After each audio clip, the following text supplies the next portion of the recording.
And when I went to Darren's office about 4 or 6 weeks ago, he asked me if I would teach this morning. And I was like, yeah, I got your back.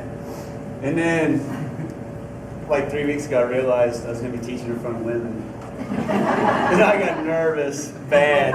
And then like 2 weeks ago, I realized it was Mother's Day. And then it got even worse because I realized to lead a lesson on Mother's Day, I had to be honest. Because I haven't been a good son. I don't send my mom Mother's Day cards. I don't call her and tell her I love her. And I had my mom come today because, wave your hand please, Mom. I wanted her here to hear me be honest.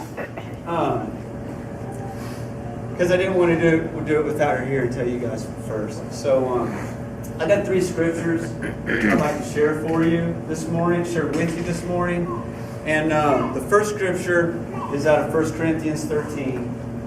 And I wanted to go here because when I was a kid, I was a mama's boy.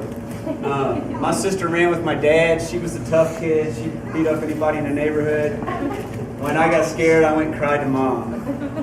And if you mess with me, my sister's going to beat you up. And, pardon me? Oh, yeah.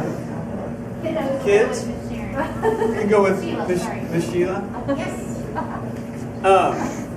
So anyway, being a mama's boy, I've always had, I guess I can say I grew up with my mom's heart. And it wasn't until I met Bobby Ryan that I realized that I need to be a man.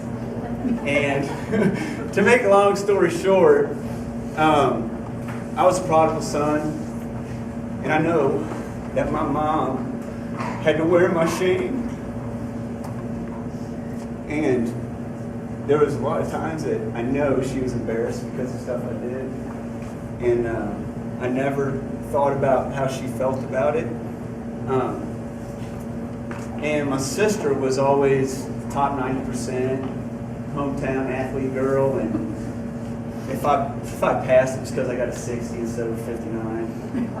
And my mom always loved me, no matter what. And I know that she expected so much from me.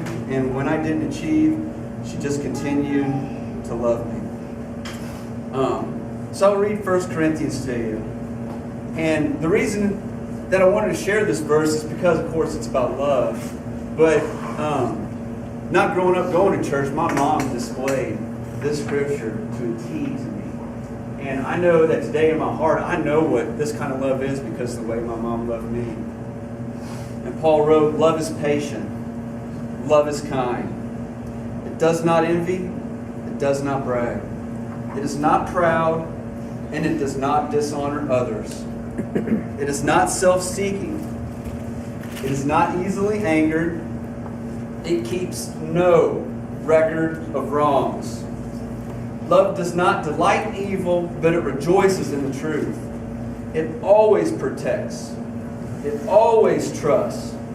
Always hopes. And always perseveres. Love never fails. At the last men's encounter I went to, I heard a guy say that the definition of true love was loving someone enough to trust them not to break your heart and forgiving them when they do. And that's my mom.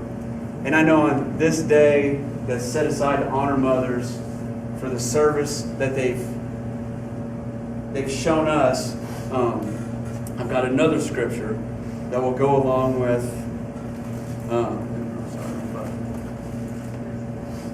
honoring our mothers and their service. And it's Ephesians 6, 1 through 3. And I used to hate this verse because it's like, honor your father and mother. That's what I thought it said, period, or I'll squash you. And that's not what God is saying here at all. And it wasn't until this week when my wife and I were reading this together that I realized the truth in it.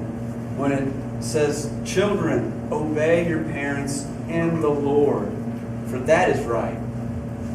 Honor your father and mother, which is the first commandment with a promise, so that it may go well with you and that you may enjoy a long life on earth. And when Amy and I read that, I was like, holy cow, man, God's not standing over you saying, do this,